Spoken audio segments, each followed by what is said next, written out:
Y para que nuestro emprendimiento sea saludable y exitoso a nivel de manejo de nuestras finanzas, hoy vamos a escuchar algunos consejos para que podamos encarar esta parte fundamental del emprendimiento de un modo accesible y fácil de entender.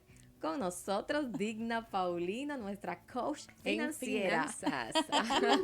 Gracias, Me Digna, por encanta estar. definitivamente esa presentación que ustedes me hacen. Ah, Ay, sí, me honra, En gracias, de tendencia verdad que sí. contigo. Claro que sí. Bueno, este es uno de los temas que a mí más me apasiona, mm, precisamente porque como mentora de emprendedores, y emprendedora también, claro. pues yo sé perfectamente cuáles son esas cositas, ¿verdad? De las que nosotros a la hora de emprender carecemos. Sabemos que cuando empezamos un emprendimiento empezamos con pasión, con emoción, con el deseo de llevarnos el mundo por delante, que todo el mundo conozca y sepa de nuestro emprendimiento, pero dejamos de lado precisamente la importancia que tiene el sentarse a sacar cuentas y hacer los Numeritos. numeritos. Entonces, como emprendedores muchas veces le tememos a esos numeritos porque van a revelar cosas que nosotros no queremos ver. Por ejemplo, no pensamos en el capital de trabajo que tenemos que tener o capital inicial para iniciar ese negocio, para poder dar los primeros pasos para llevar ese negocio a que sea sostenible en el tiempo. Por ejemplo, hay esenciales que nosotros tenemos que tener a la hora de emprender un negocio, dependiendo, ¿verdad?, del modelo de negocio que tenga, del producto, el servicio que vayas a ofrecer. Pero siempre veo que se deja de lado, por ejemplo, si yo vendo un tangible, las promociones que están dentro del costo.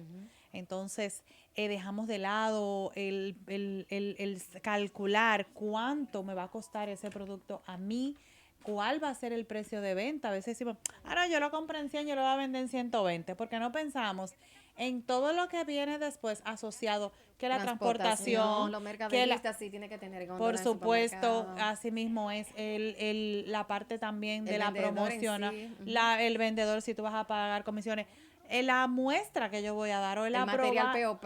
Entonces, ¿ves? Digna, ¿cuáles son esos puntos básicos Sí, porque imagínate, financieros claro, porque que si un una persona... emprendedor debe tener en cuenta? Exacto. Claro, mira, primero el capital inicial Pero que es lo que y dice, si no cómo, tiene dinero, bueno, de dónde ¿de con dónde qué lo me voy a saco? financiar, con qué me voy a Exacto. financiar, porque no pasa nada, hay negocios que se empiezan incluso sin una inversión, porque hay muchísimas plataformas ahora que te facilitan el emprender un negocio, pero igual eso lleva unos costos periféricos que tú tienes que tomar en cuenta. Entonces, dentro de ese capital inicial, ok, la materia prima es esencial para yo llevar ese negocio, ya sea de producto o servicio. Me va a llevar a mí unos costos fijos, pero para yo poder sostener esos costos fijos en lo que ese negocio se desarrolla, se sostiene por sí solo, ¿de dónde va a venir el financiamiento? ¿Lo voy a pagar con mi dinero? ¿Voy a tomar un préstamo? O a veces yo les recomiendo al emprendedor que no deje su trabajo, sino que tenga en paralelo, ¿verdad? Que lo lleve en paralelo, mi trabajo, mi negocio. Porque el trabajo te va a ayudar a capitalizar el negocio. Yo duré siendo empleada después que empecé a emprender 10 años y pico. ¿Y qué sucedía? Los proyectos de mi negocio, de mis empresas, yo lo iba sosteniendo con parte del salario que yo generaba. Entonces eso me hizo que emprender paso a paso, poco a poco, sin prisa. Porque muchas veces cuando se emprende, ya mi jefe me tiene cansada, yo quiero renunciar, yo quiero irme para ser Sí. dueña de mi tiempo, para ser dueña de mi negocio, pero y todo lo demás, lo que conlleva tener un negocio en marcha. Entonces es evaluar, ¿verdad? ¿De dónde va a venir el financiamiento de ese negocio? Voy a tomar un préstamo. ¿Cómo va a ser ese financiamiento? ¿Cómo van a ser las cuotas? ¿Por qué plazo yo voy? ¿Qué flujo me va a garantizar a mí el pago, el honrar mes tras mes esa deuda? Y si el precio que tú le pusiste a ese al producto realmente va a venderse en el mercado. O sea, con el Exactamente. préstamo, todos esos gastos, tú Así mismo es. cubres. Entonces eso nos Sí. lleva, número uno, ¿verdad? Evaluar el capital de trabajo, de dónde va a venir.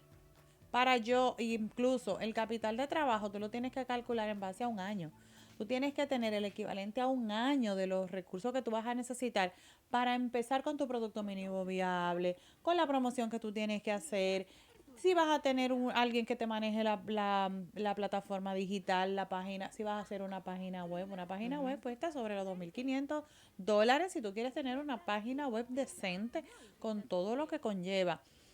Otro punto importante que también se pasa de largo es sentarse y hacer su plan comercial, su plan empresarial, que ahí va a venir la parte, cuando nos sentamos a hacer ese plan empresarial, se divide en tres. El plan estratégico, que conlleva la misión, la visión, los objetivos, el Los estudio de valores. mercado, el FODAM, analizarme a mí como emprendedora, analizar mi entorno, competencia. mi competencia. Luego de eso, entonces, que definimos todos esos puntos y todavía mantengo el deseo de emprender y digo, sí, confío en esto, yo creo en esto. Entonces, hacemos el plan de marketing, donde vamos a definir cómo yo voy a comercializar ese negocio, cómo lo voy a transportar ese producto, cómo lo voy a dar a conocer, cuál es la inversión que yo tengo que hacer en redes sociales, si voy a tener quien la maneje, si voy a comercializarlo a través de alguna tienda online, que sabemos también que son bien costosas, y no podemos dejar de lado entonces el plan financiero, que es donde entonces nos sentamos a hacer las proyecciones de vidas de ese negocio de por lo menos los primeros 3 años. Ahí vamos a hacer la proyección de la cantidad, del punto de equilibrio. ¿Cuánto yo tengo que vender para poder sostener ese negocio durante esos primeros 3 años? ¿De dónde va a venir el financiamiento? ¿Cómo lo voy a pagar? También proyectamos ahí el pago de los impuestos que conlleve la formalización. Que bastante, sí. Que bastante. También si ese negocio, yo inmediatamente empiezo ese negocio, voy a dejar mi empleo si lo tengo para entonces sostenerme también de ahí. ¿Puede mi negocio pagar el nivel de vida que yo llevo? Digna, y si una persona no está trabajando y quiere hacer algo, o sea, quiere emprender en algo, ¿cómo se hace? O sea, no debería coger un préstamo. Mira, Porque O debería de darse un tiempo para ahorrar y luego tomar el claro, mira, préstamo. la última opción, dependiendo del tipo de negocio, ¿verdad? Porque hay negocios que sí, pero eso tiene que ser con una muy buena asesoría y evaluar muy bien la factibilidad de ese negocio, que el producto sea realmente que supla una necesidad. Pero si una persona no tiene los recursos necesarios, la última opción que yo le doy es el financiamiento. Hay diferentes plataformas de negocio con las que tú puedes emprender. Buscar a alguien que te supla una mercancía, que te la dé a consignación en lo que tú te capitalizas. A veces tenemos insumos en la casa, artículos que no usamos. Siempre hemos escuchado, ¿verdad?, recomendaciones de que véndelos y con eso capitalízate, pero ¿qué tanto tú puedes tener para tú vender y desarrollar un negocio? Puede ser el capital inicial, puede ser para dar el primer paso. Buscar siempre la forma, las redes de mercadeo. Las redes de mercadeo son una buena opción porque muchas de ellas no requieren una inversión inicial. Hay unas que sí, hay otras que no. Pero siempre va a haber la forma de emprender un negocio, sea cual sea la situación en la que tú estés. Y si vas a optar por un financiamiento, es importantísimo que siempre primero recibas la asesoría de alguien que te ayude en proyectar y en recrear esos primeros 3 años de ese negocio para ver qué tan factible, qué tan viable es y si tú vas a poder honrar ese compromiso económico que vas a asumir. Y en el caso ya que la persona pudo emprender, ya está recibiendo sus ganancias, ¿qué porcentaje de esas ganancias debe de ahorrar y reinvertir en el negocio? Mira, con las empresas aplicamos casi lo mismo que hacemos con las finanzas personales. De hecho, la regla de las finanzas personales del ahorro viene precisamente de las recomendaciones a nivel corporativo, a nivel empresarial. Siempre recomendamos lo ideal, ahorrar un 10% para hacer un fondo de emergencia y de contingencia de ese negocio, que te asegure una liquidez y que tú puedas ir haciendo pequeñas inversiones para que en aquellos momentos en los que el negocio pueda tener una variación en sus ingresos, tú puedas decir, bueno, yo tengo este fondo que es precisamente para eso. En la pandemia, ¿quiénes sobrevivieron a la pandemia? Esas empresas que tomaron en cuenta mitigar un poquito ese riesgo de liquidez que está asociado a todos los negocios, sea pequeño, sea grande, no importa. Entonces, aquellas empresas que sobrevivieron fue las que tuvieron el flujo necesario para poder sostener esa empresa con los costos fijos porque no se estaba operando, no se estaba vendiendo, teníamos que seguirle pagando a los empleados, aunque muchas empresas tuvieron que cerrar, pero tenían un edificio que tenían que seguir pagando, tenían que seguir pagando el consumo de energía eléctrica. Aquellos que tenían artículos perecederos, que tenían que tener obligatoriamente un cuarto refrigerado, eso consumiendo constantemente. Entonces, las que sobrevivieron son aquellas empresas que tomaron en cuenta dentro de su administración tener ese fondo que le permita mantener ese negocio en marcha, aún no esté operando, aún las ventas bajaran considerablemente, pero pudieron seguir honrando sus compromisos fijos, los costos fijos, señores, esos gastos fijos, hay que tener cuidado con eso. Hay que estar revisándolo constantemente. Así mismo, entonces es esencial identificar el monto de los costos fijos mensuales que tú vas a tener y siempre recomendamos tener una reserva para cubrir esos costos fijos de por lo menos un año. Fíjate cuánto duró la pandemia, cuánto duraron muchas empresas cerradas, un año y algo, y 2 años. Entonces, ¿cómo se sostenían? Tuvieron muchas que buscársela, ¿verdad? E inventar otros modelos de negocio, vender mascarillas, empezar a vender manitas limpias. Claro, yo vi empresas que no tenían nada que ver con eso, que empezaron a importar mascarillas y hacer, así mismo es para poder cubrir los costos fijos que tenían. Inclusive en el área de comida, muchos estaban ya haciendo servicio a domicilio, ¿verdad? Sí. Pero no abrían, pero lo llevaban a la casa porque y aún así no cubría, ¿no? Era un 100% que cubría, pero era algo con relación a nada. Claro. Sí, porque muchas de esas empresas le suplían las de comida, ¿verdad? A empleados, comida empresarial. Entonces, si la empresa cerraba. Y otro punto importante, eso nos lleva a otro punto súper importante, y es evitar la concentración, tanto de los clientes como de los suplidores.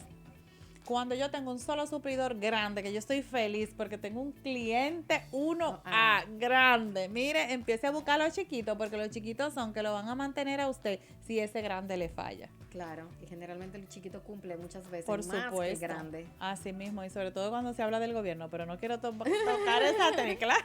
De manera general, los chiquitos tú tienes más flujo muchas veces que los grandes. Por supuesto, así mismo es.